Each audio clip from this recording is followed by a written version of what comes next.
welcome to Media News. I'm Tracy Pa.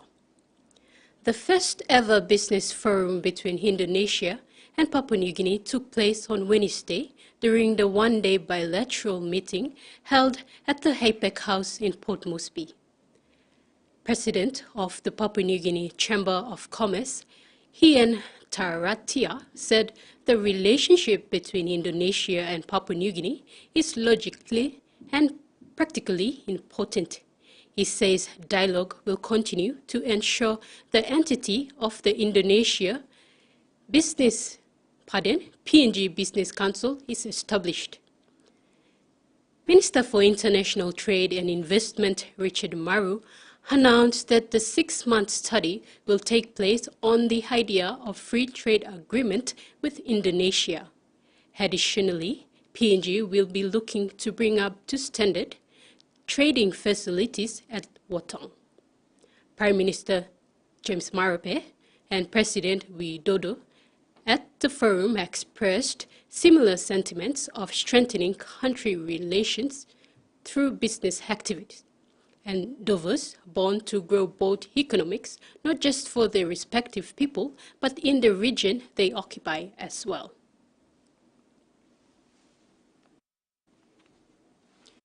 Like never before. We've been in partnership since 1975, going 48 years now, but we both realize that two nations have been wasting on the side for too long. More importantly, greater engagements between both sides has not taken place, and in very recent years, between President Widodo and myself in our engagements, we've engaged in affirmative conversations to ensure our government-to-government relationship is strengthened, but more importantly elevated, but rather more importantly for both sides, our business-to-business engagements. The New Highland Development Corporation took a bold step in disconnecting the Konos solar power due to the non-payment of rentals by users in the central New Highland Rural LLG. The Konos solar power was initiated by the New Highland provincial government and managed by the New Highland Development Corporation, the business arm of the NIPG. Located in the LLG's headquarters of Konos, it is one of the NIDC's major projects initiated in 2017. NIDC's executive chairman, Kristen Takap, said they incurred a bill of approximately $81,000 and are still paying those bills.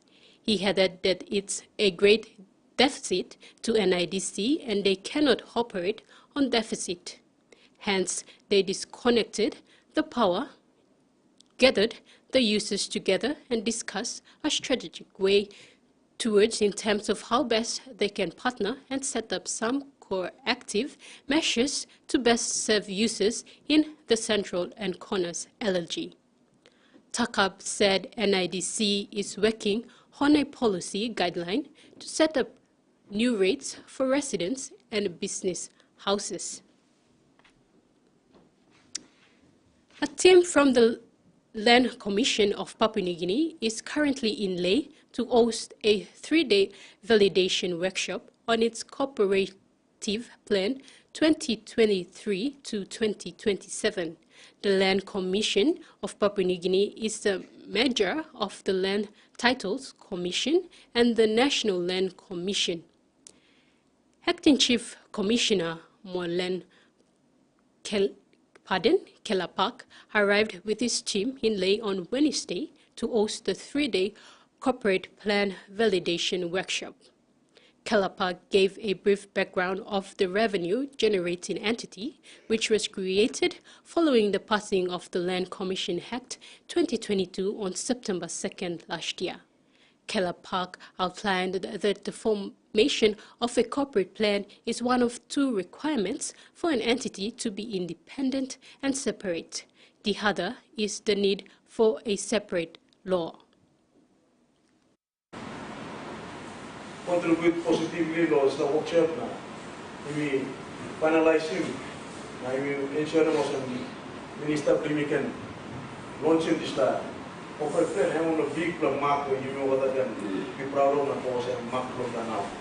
You can put in now, try my sensation ground.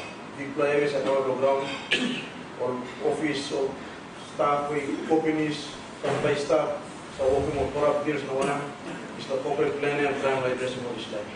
So providing more avenues where we black in. Disciplining more man, crossing more man, referring more police,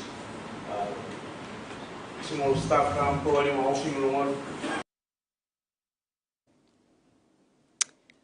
The Year 12 Geography and History students of Paradise College have embarked on a journey to the East New Britain province during the term break to explore various geographical and historical sites in Rabaul. PNG Hair came to the aid when the students reached out for sponsorship of promotional items. PNG Air gave them polo shirts and caps to enhance their experience. School principal and 2 staff members from Paradise College visited PNG Hair and collected the items, expressing their gratitude on behalf of the students. As the students embarked on this exciting journey, the Paradise College community wishes them a successful and enlightening excursion. Their visit to Rabaul promised to offer valuable insights into the local culture and history. Prime Minister James Marape has today strongly condemned the violence and looting that occurred at Koki early Monday morning. He said the incident has prompted the government in stepping up on identification-based residency in all major urban centers, starting in Port Moresby and Lae. Prime Minister James Marape has issued instructions to police to arrest those involved at the recent Koki violence and to prevent and eliminate these acts of lawlessness going forward. He said the government will also be stepping up on identification-based living in our major urban centers. He mentioned that the government will soon demand for an ID from all our residents in the city. Priority will be Port Moresby and Lae. This will stop the increasing number of people squandering illegally in an area. Marape added that settlements that continue to cause problems in our cities will be relocated, including those from any unplanned settlements. He said Badili and 2 Mile areas will be the first to be relocated and appealed to all leaders in the settlements to abide by the laws. Freddie Moe, TVWAN News. In regional news, the Intercontinental Music Awards has been announced its list of finalists, and among them is PNG's very own reggae sentimental artist, Hanslom. The prestigious ICMA, based in Los Angeles, recognizes the achievements of the most successful artists from all continents and various music genres. Hanslom has secured final spot in the Esteem Awards with his 2 hit songs, Love Me Again and Keep Hating. The judging panel consists of renowned Hollywood music executives and industry professionals who have worked with globally recognized singers such as Celine Dion, Ricky Martin, Nelly Furtado, and many Germany-nominated artists. Winners of the awards receive valuable educational opportunities, prizes, and high-quality direct coaching, helping them navigate the music industry and achieve success. Bhutan is widely known as the happiest nation on earth, but it's facing an exodus of young people living for countries abroad, including Australia. The brain drain has led to pressure on the tiny kingdom's government to open up to development and provide more economic opportunity. Nestled deep in the Himalayas, Bhutan is one of the world's most isolated countries. The rugged terrain makes landing a plane here difficult, and tourist numbers are tightly controlled. This tiny kingdom is protective of its culture, but struggling to develop. This combination of a least developed country, not having 21st century industries, not able to meet the expectations of the educated youth, is the dilemma that we are going through. We're speaking to people on the ground to find out why, despite all of this natural beauty in this country, there are so many young people leaving to go to countries like Australia. In the past year, Bhutan lost 1.4% of its population to Australia.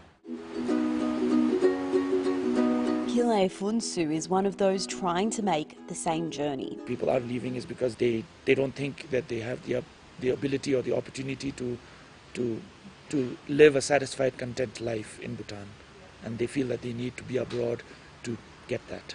The country of just 780,000 is now facing a brain drain. There are not enough doctors or public servants, and young people feel uncertain about the future. I've gotten to calling it this heavy miasma around Bhutan, where we don't know what's going to happen. This unpredictable air is there, and it doesn't feel good. The situation is placing pressure on Bhutan's government to open up and work with neighbouring China, despite concerns from countries like India and Australia. I don't think there's a choice. We have to do whatever we can, whatever we have to create the job that is up to the expectation of the growing youth. While many Bhutanese don't want to leave, they're hungry for opportunities.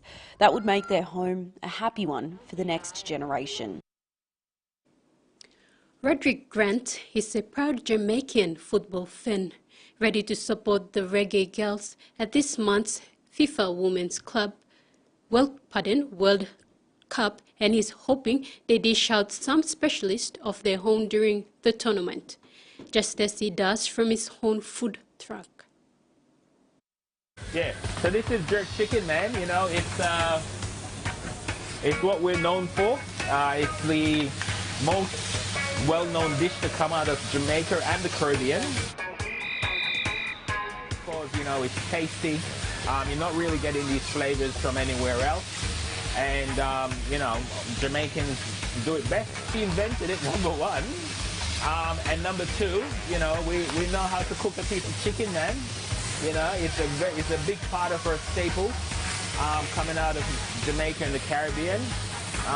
You know, the influences in our food are vast. You know, the British, the Spanish, Indian, African, of course, the local people as well. So, you know, there's so many different ingredients and methods all come together to create Jamaican food. As I say in Jamaica, you know, out of many one people, you know, no matter where you come from, your background, could be Indian, could be British descent, whatever it is, we're all just Jamaican. Growing up in Jamaica, you finish school, you go home, you get changed, straight to the football field, just to play with your friends and the mates, and everyone pull teams together, and you play, and then you go home, eat dinner, and get ready for bed. It's a big part of what we do in Jamaica. Go Jamaica! Yes. The Rugby League Players Association has called for an NRL player boycott on all media during NRL matches over the collective bargaining agreement. This means that players will no longer attend pre-game, post-game, and halftime interviews during NRL matches due to the CBA exploding, according to Fox Sports. It comes after months of frustrating talks between the RLPA and the NRL, with a group of senior players agreeing on Tuesday night that they could bond all media commitments on days when the NRL and RLW, or State of Origin, game is played. The Sydney Morning Herald is reporting that broadcasters such as Nine Entertainment Co. and Foxtel wouldn't be able to interview players before after the original final in Sydney on Wednesday night from Thursday, July 6th All NRL players have been instructed to refuse to take part in all TV, radio, print and digital interviews until the end of round 19. Players will be allowed to take part in interviews only on Monday and Tuesday each week. The appointment of Gordon Manab to the post following successful interviews and screening process. The position has been under Ben Nakaraya for the last 6 months after Payans Lettigan left for medical reasons. PNG Football Association President John Kapi Nator said Manab would be a good fit for the position. His patience and drive for football over the past few years has been great. When accepting the role, Namab expressed his gratitude to the PNG FA for having confidence in him. And I'm very humbled to be able to be given this opportunity to take on from where the past acting General Secretary has started to lay the foundation for leading PNG into the future, especially in terms of football. If it was not for passion for him, he wouldn't have applied again. But he applied again, being patient for the last 2 years, and finally that patience turned into something rewarding, that he is fitted to carry on the Secretariat Office for Papua New Guinea football. This ends the sports segment. Thanks for your company. Join us at 6 tonight for more.